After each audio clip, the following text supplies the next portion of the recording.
I should have left her there.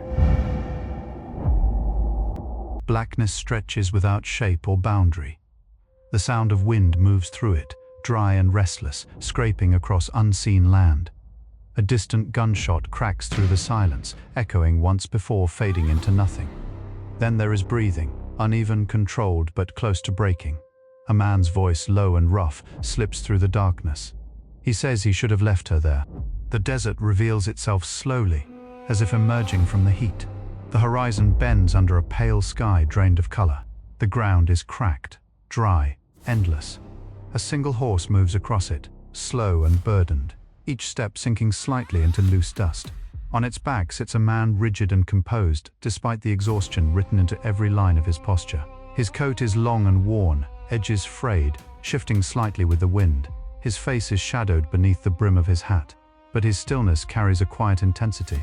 Behind him, barely held in place, is the body of a woman. She leans against him without strength, her weight supported only by the tension in his arms and the rhythm of the horse beneath them. Her head tilts with each step, loose and unguarded. One of her hands hangs down, fingers brushing through empty. The wind presses harder, carrying dust in uneven waves. The horse stumbles for a brief moment, its legs faltering under the strain. The man tightens the reins without speaking. The animal steadies, breathing heavily, its muscles trembling before settling back into motion. He does not comfort it. He does not react beyond what is necessary. His eyes are dark and focused, the kind shaped by long years of observation rather than reaction. They carry fatigue, but also control, as if every emotion has been pushed beneath the surface and locked there. He says again, quieter this time, that he didn't leave her. The image dissolves back into heat and light, returning to the day before. The sun hangs high, relentless, flattening the land beneath it. Heat distorts the air, bending distance into illusion. The same man rides alone now, without urgency or direction. The movement of the horse is steady, repetitive, almost hypnotic. He sits with unnatural stillness, his body aligned with the rhythm of the animal, as if he has done this for years without interruption. His hand rests near the holster at his side. Not gripping, not tense, but close enough to move in an instant. It is not a threat. It is a habit that has settled into his body so deeply it no longer requires thought. The desert stretches in every direction, empty of life. No buildings break the horizon, no smoke rises in the distance, no sound interrupts the steady movement of wind and sand. The silence is complete until something interrupts it, a shape far ahead, barely visible against the ground. He notices it without changing expression. His eyes narrow slightly, not in curiosity but in calculation. The horse slows under his guidance, its pace shifting from steady to cautious. The shape does not move. It lies still, partially swallowed by the dust, its outline softened by the wind that continues to pass over it. He exhales through his nose, a small release of breath that carries no surprise, only mild irritation. He adjusts the reins just enough to angle away from it, choosing distance instead of approach. Whatever it is, it does not belong to him. The horse continues forward. The shape begins to disappear behind him, gradually erased by distance and drifting sand. The wind grows louder again, filling the space between moments. Then something shifts. The shape moves. It is small, barely noticeable, but real enough to break the pattern of stillness. A subtle twitch, like a body reacting without consciousness. He does not turn immediately. He continues riding, as if refusing to acknowledge what he has seen. Then the wind carries something else. A sound, faint, fragile, almost indistinguishable from the air itself. It resembles a breath, uneven, broken, struggling to exist. His eyes flick slightly to the side, then forward again. He keeps moving. The sound fades as quickly as it came, leaving behind uncertainty. The desert is known for deception. It creates illusions, bends perception, fills silence with things that are not there. He rides on.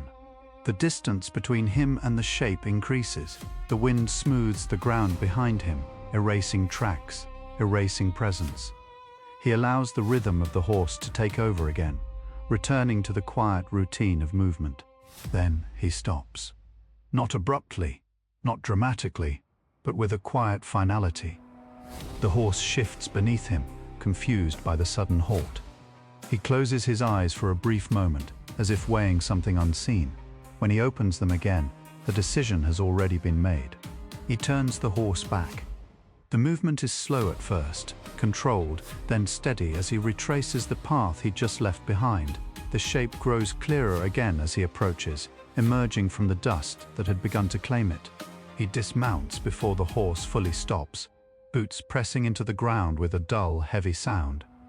His hand drifts closer to his gun, not out of fear, but out of instinct. Every step toward the shape is measured, deliberate, leaving no room for hesitation. When he reaches it, he stops and looks down. A woman lies in the dust. Her body is partially covered, the wind having begun its slow work of burying her. Her clothing is worn and torn, fabric pulled thin by time or force. Her hair is tangled, strands sticking to her face and neck. There is no blood visible, no immediate sign of violence, only the unnatural stillness of someone who does not belong here. He crouches slowly, his shadow falling across her. For a moment, he simply studies her, as if trying to understand how she came to be in this place without leaving a trace. He reaches out, pauses just before contact, then turns her slightly onto her side. Her face becomes clearer, young though not fragile. Her lips are dry, slightly parted. Her breathing is faint, shallow, but present. She is alive. He presses his fingers lightly against her neck, searching for a pulse. It is there, weak but steady. He holds it for a moment longer than necessary, confirming what he already knows. He leans back slightly, his mind moving through possibilities. Nothing about this is random. The desert does not leave people untouched without reason. He looks around again, scanning the ground, the horizon, the empty space surrounding them. There are no tracks, no signs of struggle, no indication that anyone brought her here. The wind has erased everything, or there was never anything to erase. He stands. The decision forms quickly. This is not his responsibility, not his problem, not something he should involve himself in. He turns and walks back to the horse. The movement is smooth, practiced. He climbs up without effort, settling into place as if nothing has changed. He does not look back. The reins tighten slightly, and the horse begins to move again, carrying him away from her. The desert begins to reclaim her immediately. Dust shifting over her body, softening her shape, preparing to erase her completely. He rides. The rhythm returns. The silence returns. His expression does not change, but something lingers beneath it, something unresolved. The wind shifts direction. It carries a sound again. A breath. Faint. Broken. He blinks once, slowly. His grip on the reins tightens for a fraction of a second before easing again. He continues forward, ignoring it. 5 steps. 10 steps. Then he stops again, this time with less control. The horse reacts, shifting under him, unsettled by the sudden change. He exhales sharply, a hint of frustration slipping through. Not at the desert, not at the situation, at himself. He looks back, longer this time. The place where she lies is barely visible now, almost gone beneath the shifting dust. The desert is doing what it always does, taking, erasing, making everything temporary. For a moment, he considers leaving, continuing forward, letting it disappear like everything else. Then he turns the horse again, more decisively. Dust kicks up behind them as he rides back, faster this time, without hesitation. He reaches her quickly, dismounting before the horse fully stops. His movements are direct now, stripped of uncertainty. He walks straight to her and kneels beside her again. He lifts her carefully. Her body is lighter than expected, lacking the weight of someone fully present. It suggests time, too much time spent exposed to the elements. As he adjusts her in his arms, her clothing shifts slightly. Something beneath catches his attention. A mark on her side, burned into the skin. It is not fresh, but not old enough to be forgotten.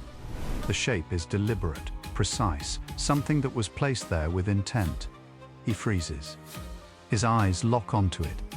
Recognition moves through him instantly, cutting through his usual control. It is the first real break in his composure. He looks around again, but this time the movement is different. Not cautious, not routine. Alert. He pulls her clothing back into place quickly, covering the mark as if it should not be seen. As if seeing it changes everything. Because it does. He stands, lifting her with him, and places her onto the horse. He climbs up behind her, pulling her closer to keep her from falling. His grip tightens around the reins. The stillness is gone. He urges the horse forward, faster now. The pace shifts from steady to urgent, the animal responding to the pressure with effort despite its fatigue. The desert stretches ahead, but it no longer feels empty. Something has changed. The wind grows louder, moving around them with more force, as if the land itself has taken notice. He rides without looking back, carrying her into a distance that now feels uncertain, watched, and already in motion.